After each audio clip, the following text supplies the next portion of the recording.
Within moments, my whole body was filled with disgust and I could not move. Despite not wanting to hear it, the distinctive sound of a woman's voice during a couple's intimate act keeps piercing my ears rhythmically. There's no mistake. Right here in our house, Daniel is cheating on me at this very moment. Oh no. The voice through the wall is vivid and something rises from my chest. Feeling sick, I nearly threw up but managed to suppress it with my hand. What should I do? What can I do in a situation like this? As I panic with tears in my eyes, I remember something my mother-in-law, Judy, once said. If you have any problems, please let me know whenever you need help. I shouldn't expose Judy to her son's infidelity scene. But with no parents of my own, I couldn't think of anyone else to rely on. I frantically called Judy from my phone history. After a few rings, I hear Judy's familiar voice. Hello, Emma. I was just about to. Judy, your son, Daniel's doing a terrible thing. What's wrong? I cut off Judy mid-sentence and exclaimed, I am Emma, a 33-year-old part-time housewife. Last year, I married Daniel, a man of the same age. Daniel works for a well-known local company. He is a so-called elite. It's a bit hard to admit, but we met when Daniel picked me up. After finishing work and having drinks with my friends, Daniel and his buddy approached us as they were also returning from work. Normally, I'd reject a pickup instantly, but that day, my friend and I were tipsy and in high spirits. We thought, why not just drink together?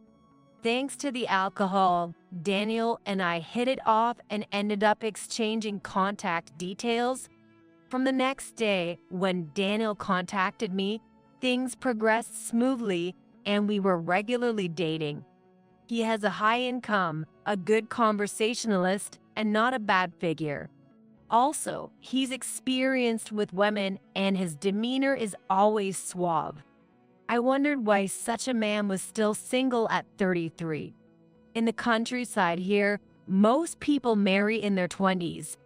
It's quite rare to see someone unmarried past 30. Maybe Daniel had no intention of marrying. Or perhaps I was just a fling for him. Although I was somewhat uneasy, I couldn't bring myself to ask. About 6 months later, Daniel suddenly proposed. It was an unexpected moment, and I was thrilled. When I responded, I couldn't help but reveal my true feelings. I actually thought you were against marriage, so I'm surprised, and I'm happy. Then, with tears of joy, Daniel responded without changing his expression. I've been married before, actually. Well, that didn't work out. What? His unexpected reply left several question marks floating in my mind. What do you mean? Didn't I tell you? As I pressed him further, it turned out Daniel was actually divorced. Moreover, he had divorced the day before we met. I became single and then met you right away, Emma. It must be fate. Well, I have no prejudice against divorcees. After all, compatibility varies between people. However, knowing that Daniel approached me the day after his divorce evoked an indescribable sense of distrust. Despite being married, can someone really move on that quickly? More importantly, until now, I had no idea that Daniel was divorced. That's what bothers me the most. It seems Daniel doesn't care much about it, but it's important to me. I wish he had told me something this significant before we started dating. Maybe it was obvious how I felt because Daniel looked annoyed and said, What's with that face? You're not going to say you mind that I'm divorced, are you? No, that's not it. I was just surprised. Daniel seemed pleased with my answer and smiled. That's right. You know your place, unlike her. Daniel nodded in agreement. It must be his ex-wife. I didn't even know her face or name, yet I felt a hostility towards her. What kind of person was she? It's pointless to think about it, but I can't help wondering. Anyway, since we're married, please tell me important things in advance. I know, I just forgot to mention it. Okay, still harboring some uncertainties, we got married. But less than a month into our marriage, I would regret this decision. Wait, caregiving? Yay! My mom, Judy, is still sharp, but she's getting old, and now she's having trouble walking. Looks like she'll need caregiving soon. When I found out he was divorced, I told him to let me know what was important. I had heard that his dad, Tom, was working away from home, so his mom, Judy, was living alone. But I never knew until now that Judy was lame and needed care. Since meeting Daniel, it's been one surprise after another. I should have at least met his family before getting married. I want to meet and greet before the wedding. My hometown is in the next state, and I'm too busy. Daniel refused, and we settled it over the phone. My parents passed away early, and I accepted his excuse. Could it be that he insisted on a phone greeting because he wanted to keep this fact hidden and marry me? I even began to suspect this. Well, I have to work, and caregiving on weekdays will be tough. That's true. It's hard when you're working. I was relieved. He doesn't intend to make me take care of her. However, then Daniel naturally suggested, So, Emma, you could go part-time, right? "What?" Part-time work is more flexible, right? You can quit if it gets too much. Besides, I'm the one earning the money. Don't worry about it. What are you talking about? All of a sudden, he informs me about Judy and then tells me to go part-time. And he even made it sound like he was being considerate. That really made me angry. Don't decide things on your own. You never told me about Judy's caregiving. It's one thing if it were in the future, but telling me to go part-time out of the blue is too much. But I earn more. It's not like I can go part-time, right? Can you earn as much as I do? His condescending laugh made it clear he looked down on me. Sure, Daniel earns a good income. Among people our age, he's probably one of the higher earners. There's no way I could earn as much as he does. But that doesn't mean I have to obey everything Daniel says. I bit my lip hard. I told you when we got married to tell me important things, whether it's about your divorce or the situation now. You always bring things up later. Hey, what? Daniel didn't expect my pushback and clicked his tongue, glaring at me. But I can't just back down. I believe I'm not saying anything wrong. I was going to answer if you asked about the divorce or the caregiving. Isn't it your fault for not asking? Am I supposed to specifically ask if you have a divorce history or if your parents need caregiving? That's right. Even though I said it sarcastically, Daniel nodded seriously. Of course. It's your fault for not doing that. That's absurd. He is too selfish to be excused. But maybe there's some truth to what Daniel says. Maybe I should have asked more about his family beforehand. As I fell silent, Daniel had a triumphant look. Excuses like I didn't hear about it at work or why didn't you tell me won't cut it, right? Well, if you still want to say something, tell my mom yourself. What? Look, we both have the day off tomorrow, so I'll take you to my parents' house. Say it yourself. Mom might be disappointed, though. Daniel then retreated to his room, leaving me alone. Talk to Judy directly. Could I do that? She seemed so gentle over the phone. It wouldn't be hard to refuse if she were unpleasant, but if she turned out to be kind, I might feel guilty. But I have my own life. Although we've been married less than a month, I might have to consider divorce depending on how things go. I clenched my fist, resolving myself. The next day, Daniel and I drove to his parents' house. It took about an hour to get there from our house. When we arrived, the house looked like any ordinary home. Daniel confidently unlocked the door and I followed him inside. Mom, we're coming in. Daniel called out and opened the door to the back room. Hello, welcome. Judy was sitting on the bed, smiling and waving at us. Nice to meet you. Sorry about this. I fell and broke a bone recently. Broken bone. Apparently, Judy said she had broken a bone and temporarily needed caregiving. It's frustrating. I want to be able to walk freely soon. Reacting to Judy's words, Daniel turned around. Really, you can walk by yourself. Mom, didn't the doctor recommend a wheelchair? No, I'm just told I need rehab or I might not be able to walk because of my age. I secretly breathed a sigh of relief. It seemed Daniel had misunderstood the caregiving situation. Knowing the truth at his parents' house, we were relieved as we headed home. Judy and I had a chance to talk more slowly later, and she turned out to be a very calm and nice person. I wonder if he's bothering you. That boy, maybe he's like his dad, tends to be self-centered. For better or worse, he's never faced failure in life, so he's overly confident. Daniel has always been full of confidence since we met. I used to think that was part of his charm, but now I see it more as a problem. Did he drag you here against your will today? Are you okay? Judy seemed genuinely concerned about me. No, I'm fine. Thank you. How have you been managing the household tasks? My sister's family lives nearby. They help out when it's absolutely necessary. It takes time, but I can manage to walk if I really try. Judy said with a bashful smile. At first, I would have absolutely hated to work part-time to care for her. Yet, I found myself wanting to help Judy now.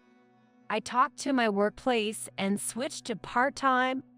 I couldn't visit Judy's house every day, but I made it a point to go there at least once a week. Judy was very apologetic and kept saying I'm sorry to me, to which I only replied, it was my decision. Perhaps having lost my parents early, I saw in Judy something of my own parents. At first, Daniel thanked me, saying, I appreciate you. A few months later, Judy had recovered from her fracture, but then started needing regular physical therapy. Emma, it must be hard coming all this way, right? I'm okay now. My legs are better. Judy tried to show restraint, but she was still unstable on her feet. Moreover, she couldn't drive, so she had to rely on buses or taxis to get to the hospital. Maybe it's overstepping, but I'm worried, so please let me continue to come by often. Emma, thank you. I would visit Judy twice a week.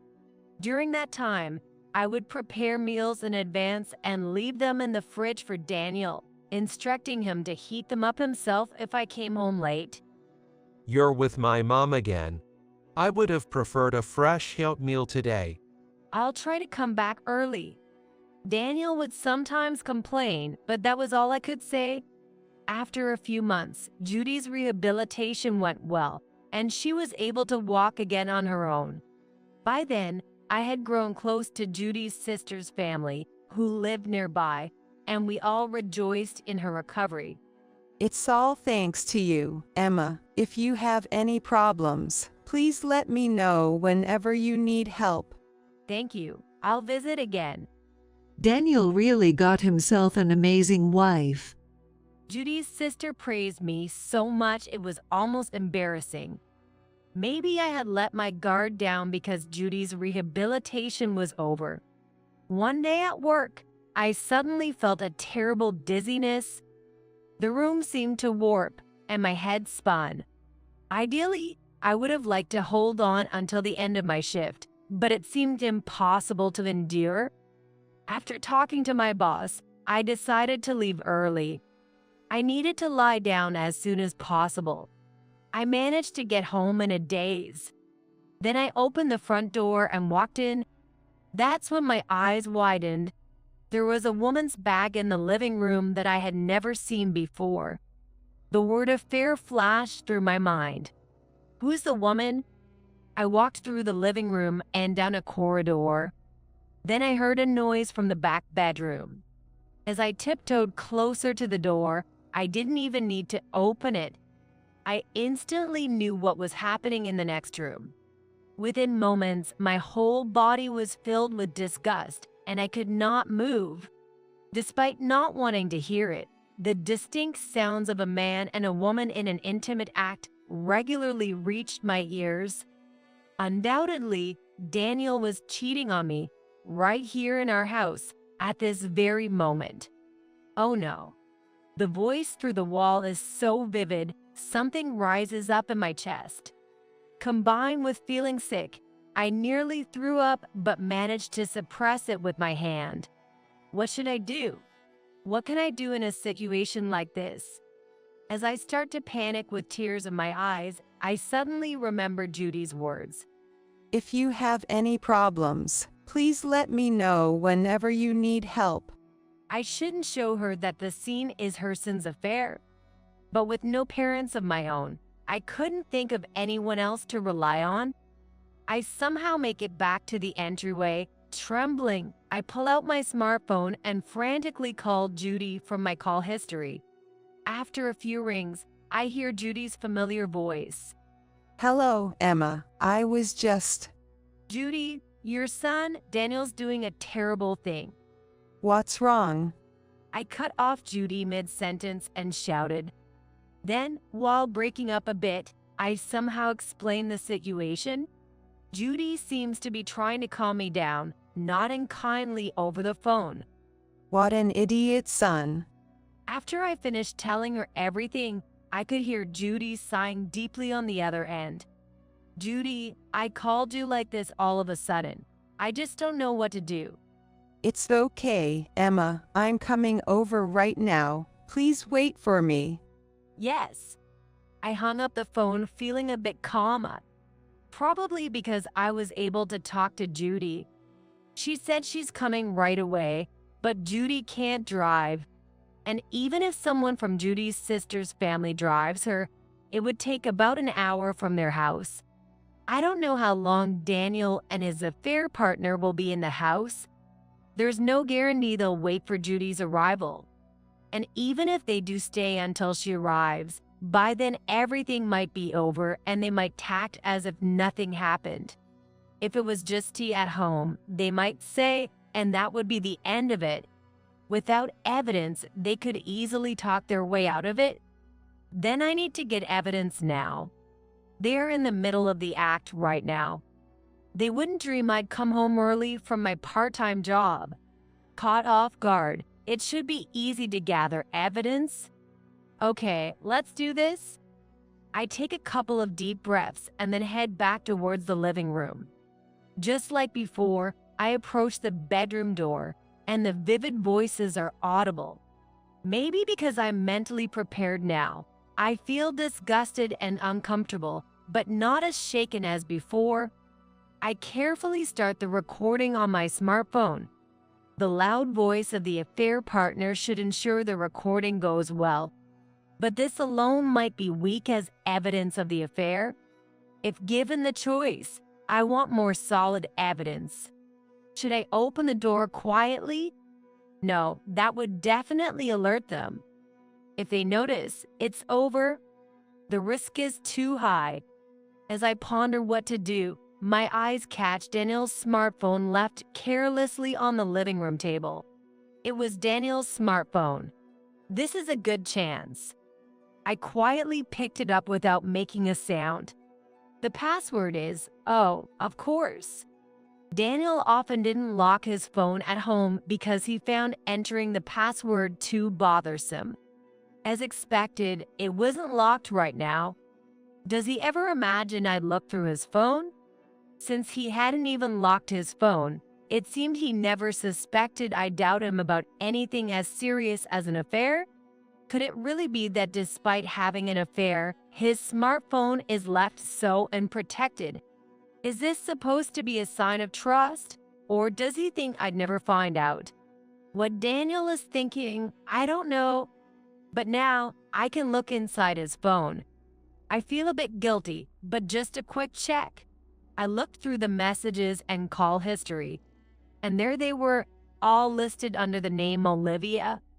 Olivia. Could this be the name of the woman he's cheating with? In the messaging app, there were numerous exchanges between Daniel and Olivia that seemed to confirm they were indeed having an affair. As I scrolled through their conversation, I recorded it with my own phone. Okay, that should do it. After checking his phone thoroughly, I placed it back on the table just as the voices from the other side of the door stopped. A surge of tension ran through me. Could it be? If it finished, either one or both might come out. I tried to hide, but it was too late. Oh, my gosh, Emma. Why are you here? Daniel, caught completely off guard and naked, saw me. His mouth twitched nervously. Then from behind him, a woman stretched lazily and peeked out. I could have slept more. Idiot. Olivia, just stay back. Daniel tried to push the woman back into the room, but Olivia, the woman called out by him, was instead trying to come forward.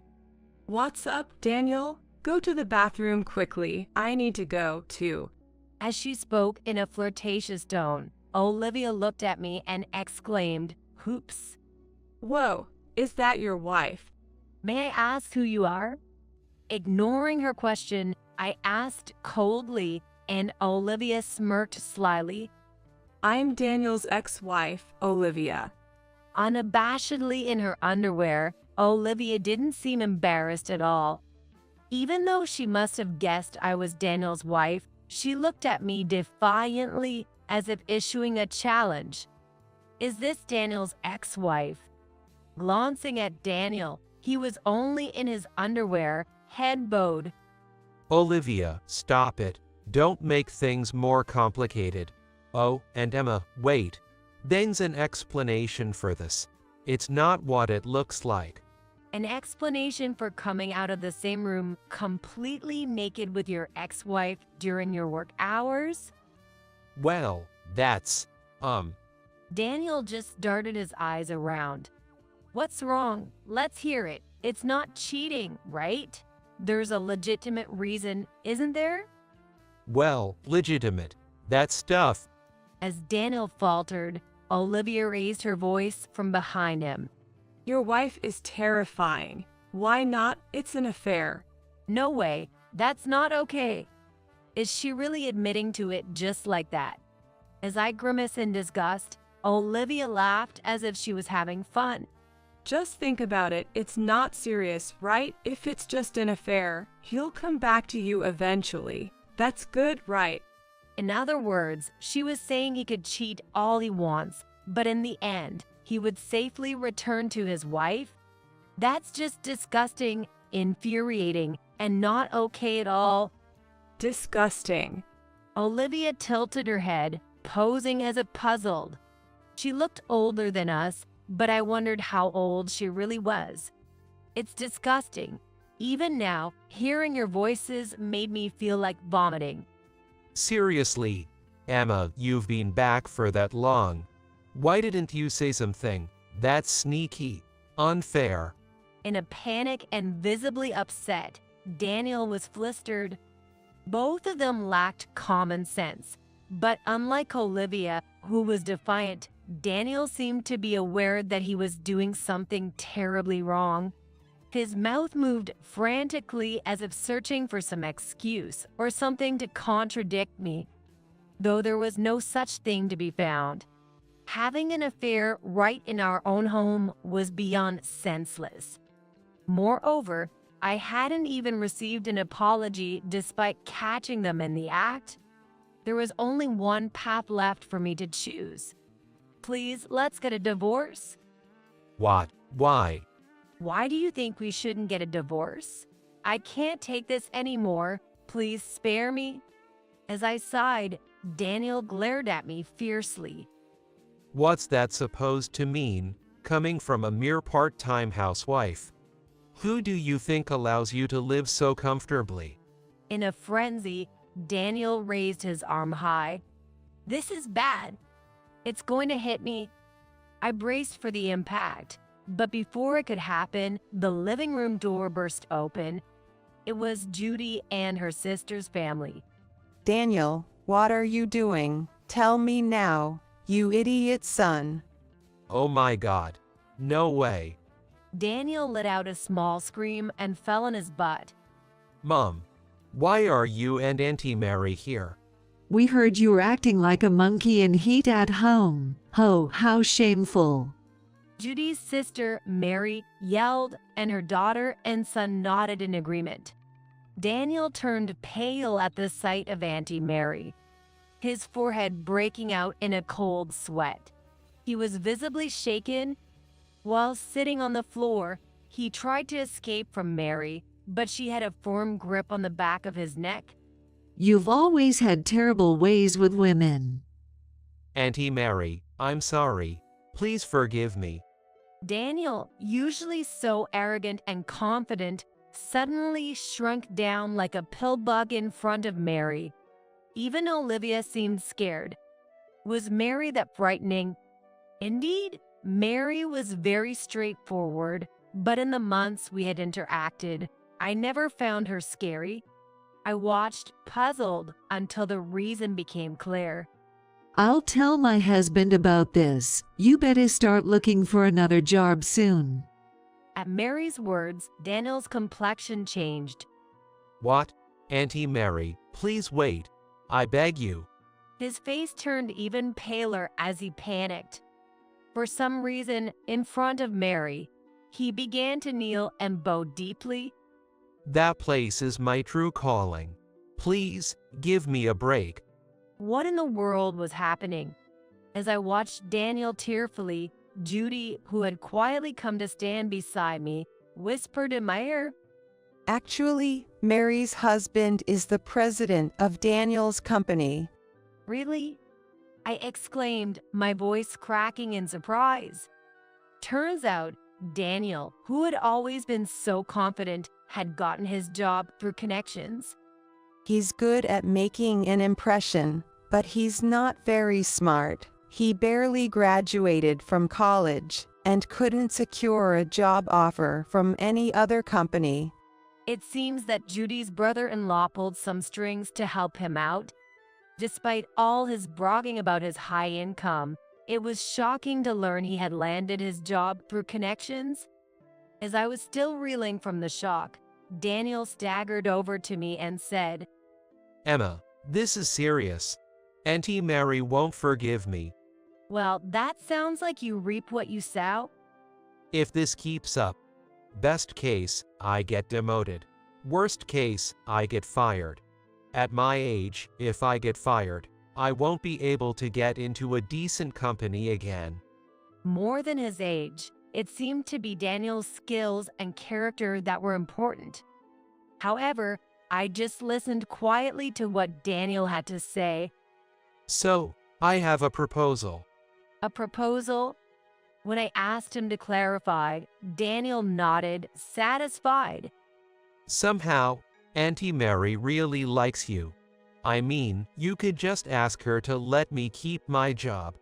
Daniel declared this as if it was a brilliant idea, which only confused me more.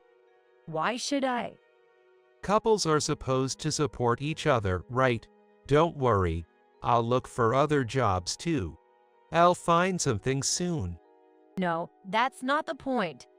That's too beside the point. It was astonishing how self-centered he could be. Taking a deep breath, I firmly said to Daniel, "Daniel and I are getting divorced. We will soon be strangers. As you said, couples should support each other, but I have no intention of spending any more of my life with you." No, look, you loved me, right? That's why you even took care of my mom, isn't it? What a poor loser. Grinning sycophantically, he was practically clinging to me. I just wanted to help Judy. Maybe I saw my own parents in her. Emma, I wanted to be there for Judy. I wanted to give back in a way I never could for my own parents. Judy, even if I divorce Daniel, I hope we can still have tea together. of course, dear. Judy smiled warmly. Meanwhile, Daniel was looking around nervously. Emma, You're better suited for Olivia. After all, if you sneak out of work to be with her, why not just get back together? Good luck to you both. no, I won't accept that. Olivia is good for a fling, but from my last marriage, I know she's not marriage material. I'll follow you wherever you go, Emma. As Daniel declared his intention to stalk me, I was preparing to contact the police when a man I didn't recognize suddenly grabbed Daniel by the shoulder. How pathetic, Daniel. Dad, It was Daniel's dad. I had never met him, so I didn't recognize him. I was supposed to be home for a bit today. I was doing a little work at the company, but your mom told me to hurry over here. Daniel shriveled up even more. You know what you need to do, right, Daniel? yes. Emma, I'm truly sorry. Daniel was then taken to the back room by his dad, and Olivia was being lectured by Judy in a matter-of-fact tone. After everything, I successfully divorced Daniel. I owe it all to my in-laws and Judy's sister's family. Daniel signed the divorce papers without a fuss, completely cowed. I also managed to secure a substantial amount in alimony. Daniel paid the alimony for both himself and Olivia from his savings in one lump sum. Naturally, Daniel resisted, but once again, the in-laws and Judy's sister's family came to my aid. The amount was unexpectedly large, so I consulted with Judy. He deserves it for what he did. Just take it and don't worry. So I followed her advice. Having lost most of his savings, Daniel now has his finances managed by his parents, who think it's best not to let him handle money anymore given his track record. As for his career, Daniel was indeed fired and reluctantly started working part-time. I heard he's been quite depressed due to the drastic change from his previous job. On the other hand, Olivia has been diligently working as a supermarket cashier. However, the repayment of the alimony Daniel covered for her is being strictly enforced by his parents, making her life quite challenging. Known for her love of shopping and generally being extravagant with money, she has recently had to cut back significantly, which apparently has aged her considerably. Interestingly, her lavish spending habits were reportedly the original cause of their divorce. As for me, I pleaded with my company and am now working there as a full-time employee. I've also resumed living alone. Although Daniel and I are divorced, I still meet regularly with Judy and Mary's family. I'm a divorcee now and have no lingering feelings for Daniel, but I am grateful that I got to meet Judy and her family through him.